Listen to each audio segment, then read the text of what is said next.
teaching that came from some liberation theologians in the Catholic Church in Latin America called God's preferential option for people in oppression. God always stands on the side of people who are oppressed. This is what Jesus said in the Beatitudes. This is what we see the prophets say in the Old Testament. And if the oppressed and the oppressors ever switch sides, then God also switches sides to stand with the newly oppressed people.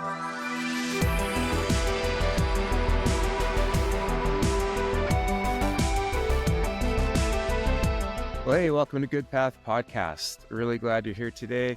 We have a great conversation today. We're talking about Jesus and justice. And we're going to be talking about how our Christian faith calls us not just to care about people's spiritual health or spiritual well-being, but also about their physical well-being. And I've got a great interview with Joash Thomas. You're going to love Joash. He is an advocate for justice, and he works with International Justice Mission. And he is Canada's National Director of Mobilization and Advocacy. Joash was born and raised in India. He served with IJM teams in 3 countries over the past decade. And before joining IJM, Joash ran a political consulting and lobbying firm in the US, and we'll talk a little bit about that. Joash has a master's degree in political management from the George Washington University. He's just about to earn 2 master's degrees from Dallas Theological Seminary. He's a sought-after speaker. Joash is frequently invited to teach about justice at churches and conferences all over the world, and he's soon to be an ordained deacon in the Diocese of St. Anthony. He's the author of The Justice of Jesus, a forthcoming book, which is in partnership with Brazos Press, coming out this fall. Joash is based out in Hamilton, Ontario, and he leads a dynamic team that's building the Canadian movement to rescue millions and protect 500 million people from slavery and violence by 2030. This is a longer conversation, and so it's split up into 2 parts. And so we're going to release those individually. But without further ado, here's part 1 of my conversation with Joash Thomas on Jesus and justice. Welcome here, Joash. So glad you're here. Good to be here, Chad. Yeah. I appreciate you making time in your day. I know that you're a busy guy, and sounds like this is the last thing on your plate today. So I hope it's a good way to end your day out there. You're in Hamilton, Ontario? That is correct. Yep. Hamilton, Ontario. Is it snowy out there today? It is. Just a lot of heavy snow. And I think we're probably that time of the year where snow starts to freeze out here, and it'll just be a frozen tundra for a few weeks. So that'll be interesting. Nice. First question, just to get to know you a little bit. If I was visiting you in Hamilton, where would we be going for dinner? Such a good question. Well, maybe a year or 2 ago, I'd have said, I'll take you to like the best Indian restaurant in town. But these days I cook really good Indian food. I've just been trying to master Indian food, and just as a way of connecting with my heritage and my community. And yeah, the reality is I could probably offer you better food than restaurant food. So I would just say my living room, dude. Yeah. Awesome. That's even better. Love it. Okay. Another one. On to sports. I know you're a big cricket fan. Yeah. I would be lying if I said I knew a lot about it. However, living in Abbotsford, there's a large Indian population, and so you see cricket happening around. Tell us about why cricket is your favorite sport. Why is it a great sport to you? I'm just curious. I want to learn about the game. Yeah. I was telling a Canadian friend recently, like a white Canadian friend born and raised here. If I'd have grown up here, I think hockey would have been my sport. It's just, I think so much of this is a product of your environment, right? So for me, I grew up in Mumbai, India, huge cricket-loving country. Like, cricket's probably the coolest religion in India. It's a hot take, but that's my opinion. And, so I grew up playing cricket in my neighborhood. So there's this nostalgic connection with the game. I was quite good in my neighborhood level, and played a little bit for the school. But, just like with any sport, you probably tap out at a certain level. So for me, that was that. But yeah, I really grew up watching cricket and have this nostalgic connection with it. It's a really cool sport. It's quite like baseball. Funnily enough, cricket was invented in America, even though it's not played in the US as much these days.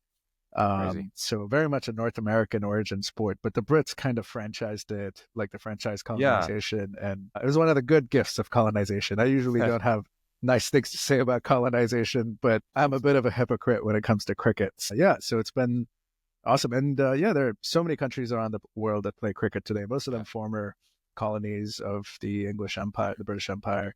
But yeah, there are various formats of cricket. So I talk about, this could be a whole podcast episode, me talking Okay. about cricket. So I'll try to keep it short. But there's like a 5-day format, which is like the pure Yeah. format of cricket. You could, just watch it all day, 9 a.m. to 5 p.m. and they continue Yeah. the game next 4 days.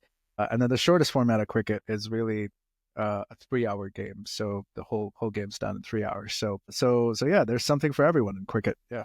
Yeah. Yeah. That's one of the things I've heard about it, is like you can have these like multi-day games. The closest we get to that in hockey is like extended overtime periods, right? Where Yeah, those are fun. Yeah. those are fun. Yeah. Do you have living in Canada, do you have a hockey team that you track with I at all? Yeah, that's a good question. I don't really track with hockey as much as I'd like to. I think it's probably just a matter of time. I have time to be consumed by one sport, and that's Yeah. Fair cricket. enough. So as much as I love soccer and the NFL, I can't really keep up with all of it. I did go to a Flames game in person. I probably Oh, yeah. lost half your audience just saying that, but Well, it's fair because I'm an Edmonton Oilers fan okay, living in yeah, the Vancouver area. So, but you still lost the Edmonton Oilers fans with the Calgary yeah. comment. Some intense rivalry between the two cities for Yeah, sure. some It's good, beautiful. good. Well, can you give us? I gave it a bit of sorry, excuse me. I gave a bit of your bio in the intro, but can you tell us a little bit about yourself? Give us a little bit of your history, leading us up to where you are today and what you're doing. Yeah, absolutely. You're gonna hate my response to this because I'm gonna go back 2,000 years. Okay, let's do So it. I like to connect my history with that of my ancestors. So I'm a St. Thomas Indian Christian. What that means is my family has been worshiping Jesus for close to 2,000 years now, going all the way back to the Apostle Thomas, who brought the gospel to my ancestors. And there's this vibrant, thriving St. Thomas Indian Christian tradition. We have people all over the world, churches all over the world today for the diaspora community, but it came out of this one part of India called Kerala, southern India. So, yeah, my grandparents moved from Kerala to Mumbai in the 1950s. So my parents, my sister, myself, we were born and raised in Mumbai, which is like the western part of India. That's where Bollywood's from. And yeah, so I grew up in a strong Christian home that loved the Lord. My mom was my Sunday school teacher at our Pentecostal church. It's the Indian Pentecostal church is the denomination. And yeah, so she led me to Christ when I was 5. I remember it being an authentic moment of confession and repentance. And it's a very vivid childhood memory for me. And then I, I usually say sanctification probably started kicking in when I was 12. That's really when I started getting Mm-hmm. serious about my faith, reading scripture a bit more seriously, asking questions, still asking questions today. His faith is still growing and evolving. But I would say I'm in love with Jesus today more than I've ever been in my life, despite the rockiness, the ups and downs and everything. Yeah, when I was 18, my family decided to move to the States, mostly to join our extended family. We were the last ones from our family to leave India. My grandmothers had already been there in the US for a while. I started at university right after moving, and lived in Atlanta, Georgia, studied political science, worked in the Georgia Republican political world when I was in university. And so I graduated university with like 3 years of political experience under my belt. Yeah, if you looked at my social media, you probably wouldn't assume I ever once worked in American Southern Republican politics, but that's also been a part of the journey. Yeah, and then worked as a Republican political consultant, lobbyist, Hmm. and did that for a bit up until 20. There was this big election in the U.S. and things started to Is change that in right? American politics. Yeah. Okay. You All right. probably haven't heard of anything Wow, happening no, up here. we're from Canada. We don't know what's going on down there. And so, yeah, so that's when I left. I actually started off as an intern with the organization, the ministry I work for today. We're called International Justice Mission.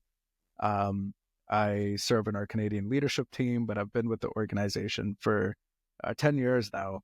Started off as an intern out of university 10 years ago, then worked in our US team for a number of years after leaving the political world. And I've been in Canada for the last 3.5 years, living in Southern Ontario, leading our church partnerships and our government advocacy team. And yeah, it's been incredible. I'm really glad I get to live in this beautiful country that's been a place of Yeah. refuge for me coming from the US, really.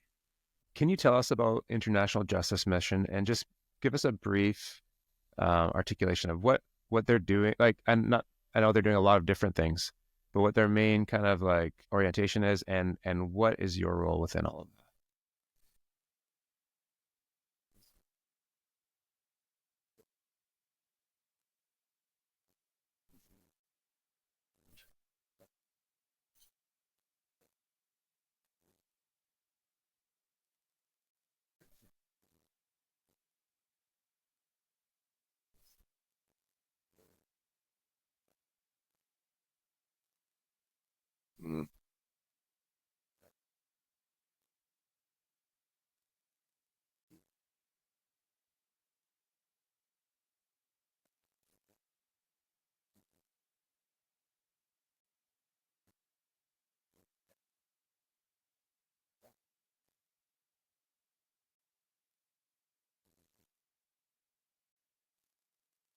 Wow.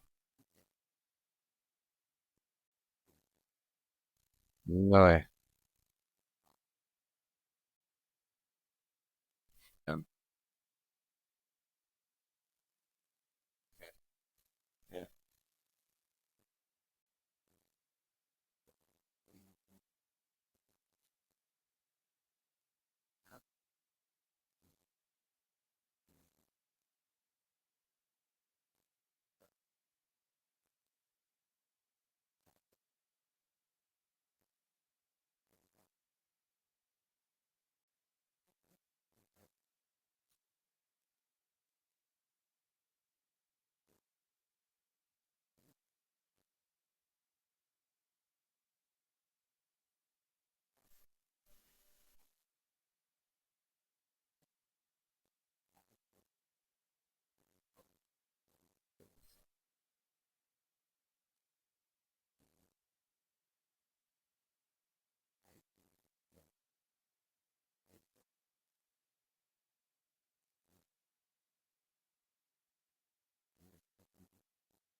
Wow.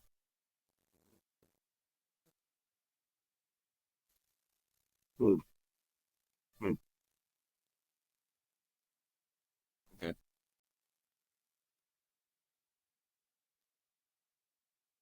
Yeah.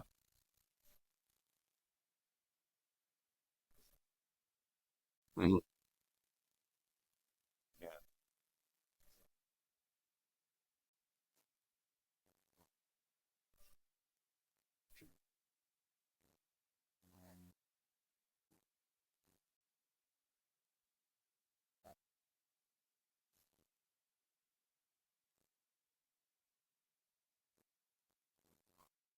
Yeah.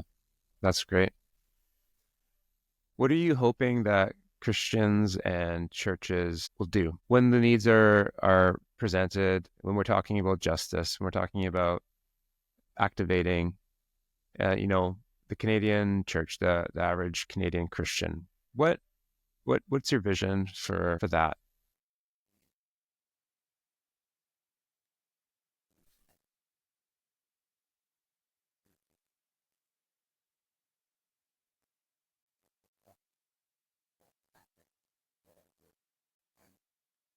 Okay.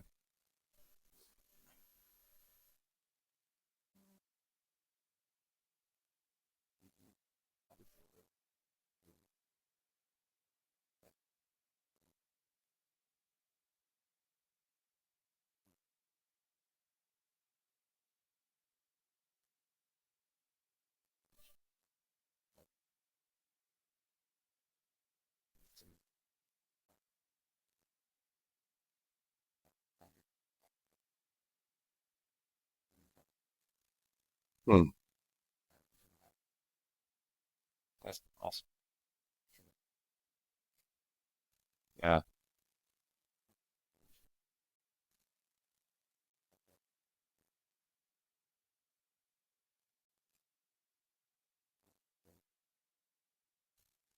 Right.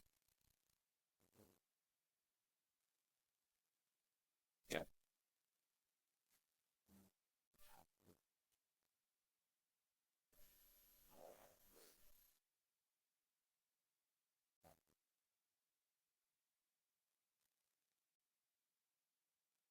Mm.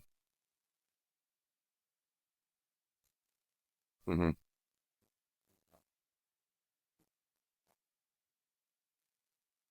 Yeah.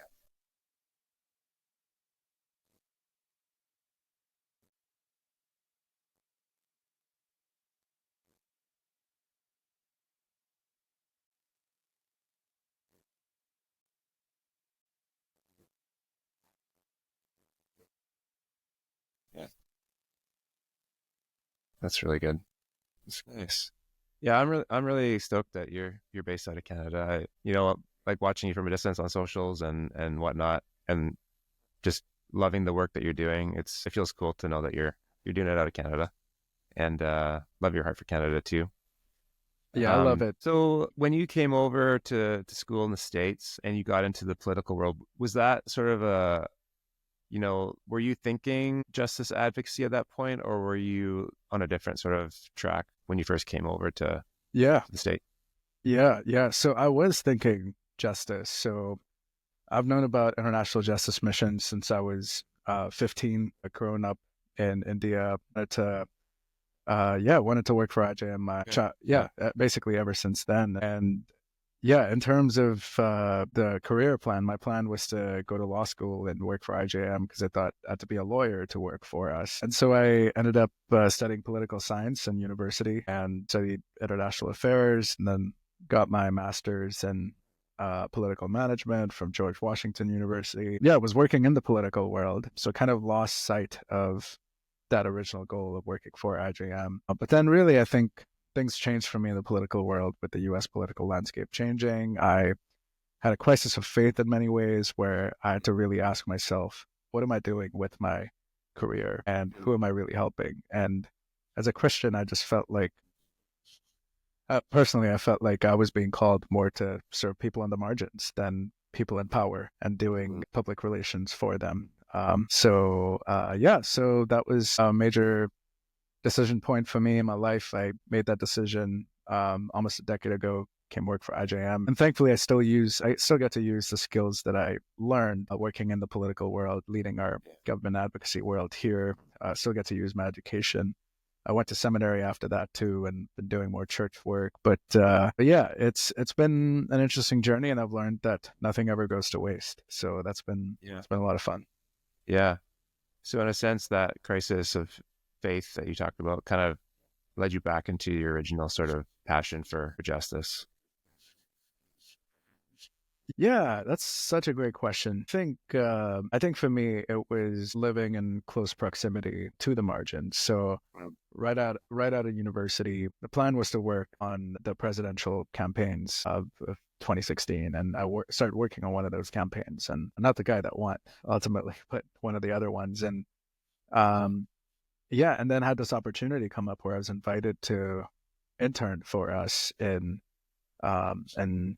India where I grew up, and it was just one of those opportunities I couldn't say no to, even though I had to fundraise my own support for the year and that kind of thing. Because again, like I got into studying politics and working in politics because I wanted to do this justice advocacy work, and so yeah, the opportunity presented itself. I went back to India for a year, and that was a very formative year for me. In the US, I had seen one type of Christian engagement in the public square, and I'd come to believe that this is what it means for Christians to be active in the public square, and that's advocating for things like school prayer and the Ten Commandments being in the classrooms and things like that, right? Some of the culture war stuff. But then going to India and seeing uh, human trafficking firsthand was just quite formative for me. And more than that, even seeing the response of the church in India, my colleagues had every reason to only be concerned with their own rights and their own privileges, but instead they were focused on the rights of those lesser privileged than them, despite Indian Christians being, in many cases, a persecuted minority in much of the country. So that was inspiring for me. I was like, wow, like if these folks can do that for their neighbors with lesser privilege than them, then what excuse do I have? What excuse does the North American church have? And so that messed with me. That messed with my faith. I came back, worked in the political world. The money was quite good, but I still left my heart close to the margins. And I also experienced Jesus on the margins, right? Like if you read all throughout the Bible, you see evidence that God is close to those who are oppressed. He's close to the widow, the orphan, the marginalized. I mean, I tell people that I looked for Jesus in the halls of power when I worked in American politics and thought I'd find him there. I didn't find him there, but I found him on the margins. I found him among people who don't have much, who are oppressed, and I found him among the church that was at work and serving those people there. And so for me, that's like, yeah, I want to walk with Jesus. So that's what I want to do for the rest of my life, however long the Lord allows for. That's super inspiring, Josh. I love that you found your way through all of that, and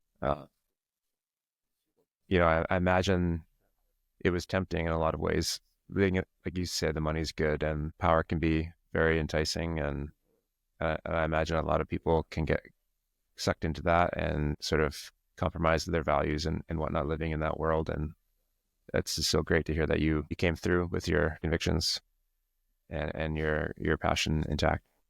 Yeah. But the interesting thing is you do experience Jesus there, but just like with any encounter with Jesus, it messes with you, right? And it changes you forever. And things will likely never be the same again. You'll never look at life or political issues or anything like that the same again. You'll be thinking about people on the margins. You'll be thinking about people who have less than you do, thinking about how it affects them. And I'm thankful for that perspective, but it can make for a pretty heavy life sometimes where you're heavily contemplating these things and holding them in tension with so much of what we're conditioned to think of as the gospel in the Western church. Yeah. Like let's go there a bit. I mean, you grew up in an evangelical context in India. Yeah. You moved to an evangelical context in the States, and now you're up here in Canada, and you see evangelicalism here as well. Yeah. Take us on that journey and what you've seen that is sort of like comparatively different or similar. I'm just really curious to hear your experience and your perspective on that. Absolutely. Great question. So I recently presented a little bit on this at the Evangelical Theological Society in the US. I was asked to present on Canadian and Indian evangelicalism. What's interesting is there are things that are unique and contextualized to both Indian and Canadian evangelicals that are so different from American evangelicals. So, for example, Indian evangelicals don't question whether social justice is part of the gospel, right? It's understood for the most part. Why? Because how do you have the good news of Christ and not proclaim it to someone who is poor and oppressed? And you read texts like Luke chapter 4, verse 18 differently. Jesus' definition of the gospel where he says, Spirit of the Lord's upon me to preach good news to the poor, to set the oppressed free, right? And so they take those texts literally because they see poverty, oppression in their faces and want to be faithful in that context and see the bigness of God and his gospel. So it's, much of the global South church, even the evangelical church, sees justice as a core expression of the Christian faith, core expression of the gospel. That was different for me coming to the American church, where I was told that, first off, evangelism was separated from justice, and then evangelism was escalated above justice and said, saving souls is more important than liberating human bodies in oppression and trafficking. Jesus cares more about the salvation of our souls than the well-being of our human bodies, was kind of the message that was communicated there. And then coming to the Canadian evangelical church was even more interesting because it was kind of somewhere in between the American and the Indian evangelical church to me, where there is a historical care for the physical needs of our neighbors. The refugee resettlement program that the Canadian church has supported for many years now, it's just beautiful, just a beautiful testament of caring for the physical needs of our oppressed neighbors. There's nothing like that, or there's not much like that in the U.S. church, right? Hmm. So, but at the same time, despite Indian and Canadian evangelicalism being very unique from American evangelicalism, I am seeing more and more, and I've felt this even more over the last few years.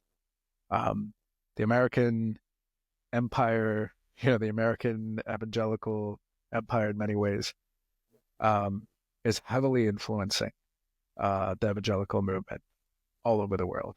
In India and Canada, we're very much, instead of thinking of how's the gospel good news in my context, we're importing this American theology of like listening to our favorite American Bible teachers and pastors and preachers and taking things from their context and trying to apply it here, but it doesn't really apply and it doesn't really sound like good news to our marginalized neighbors here. What kind of importing are you kind of seeing? What ideas or what practice?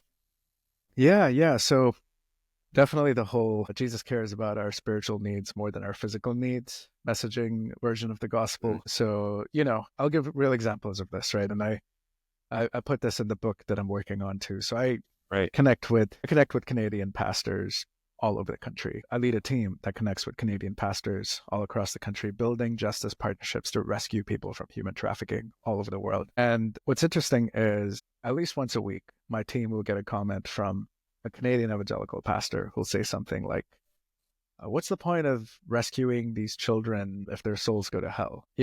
Aren't they dead in Hmm. the water anyway? They say that because we're focused on justice, and we don't verbally proclaim the gospel in our work because one, it's not trauma informed. It can be quite manipulative to someone in a vulnerable state of mind. So we embody the gospel by physically pulling them out and training the government to pull them out of trafficking, pull these children out of Yeah. trafficking.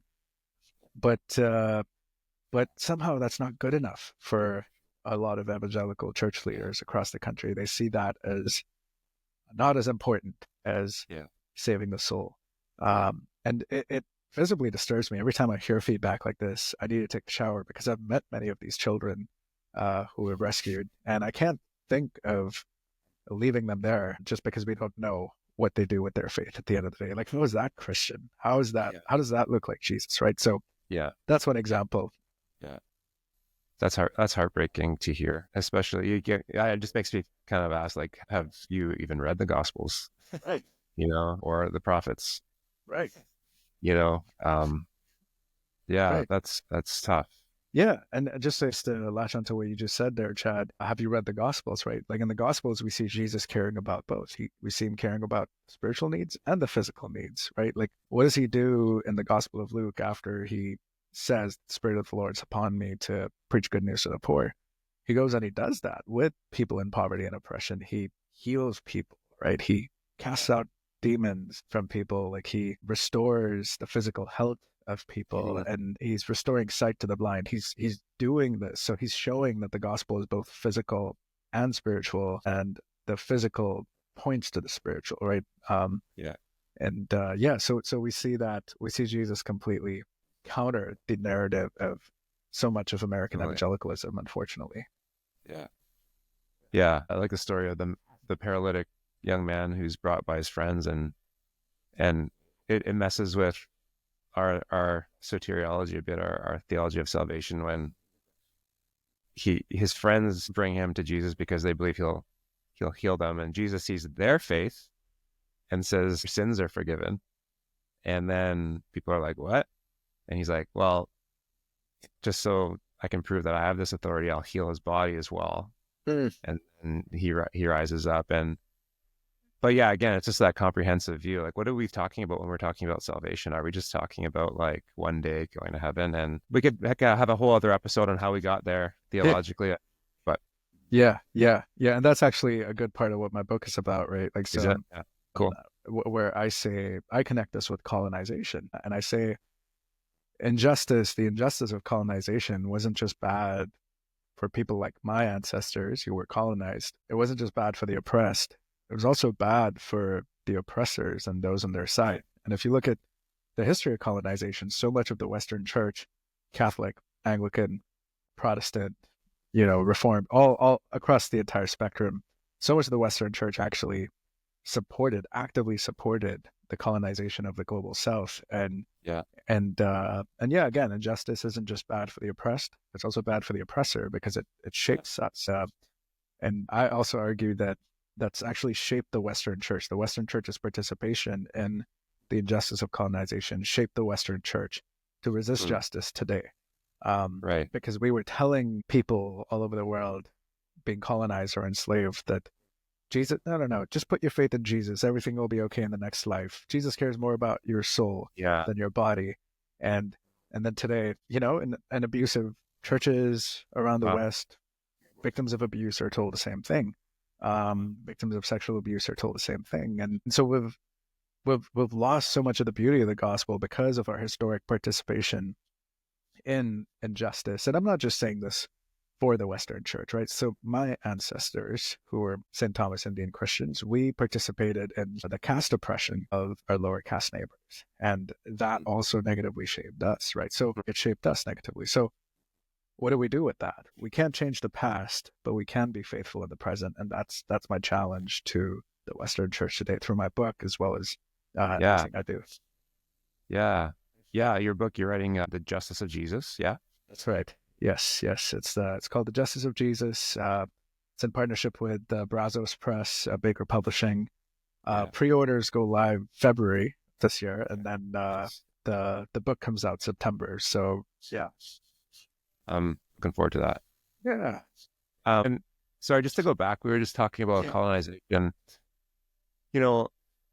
I guess like in that context, it was just like a convenient advantage to neglect the body and physical condition because we like the colonizers were benefiting from the subjugation of indigenous people's bodies all over the world. Yeah. And so we couldn't have a theology that elevated the body because that would mean that we couldn't continue to subjugate and colonize indigenous people and benefit from extracting their resources all over the world. That's a wild connection and history that I haven't really put together. Yeah, most of us haven't. It's relatively newer for me too. And as soon as I put it together, and I started sharing about it on social media, that's when publishers started reaching out and saying, "Well, would you consider writing a book about this? Because we really need to examine this and sit with this." And it's just been an honor to be entrusted to write something, and that's what I've been up to over the last few months, putting it together, researching. Yeah, that's some good work. Wow, we're looking forward to that. So thanks for tuning in for part 1 of Jesus and Justice with Joash Thomas. I really hope you enjoyed this part of the conversation. If you did, please hit like, please hit share. You can subscribe wherever you're listening, on YouTube, on Spotify, on Apple Podcasts. And if you're just been linked here, I have socials on Instagram, Twitter, Facebook. Hope you can follow along with everything that we're doing here at Good Path. Okay, stay tuned for part 2, which is coming out soon.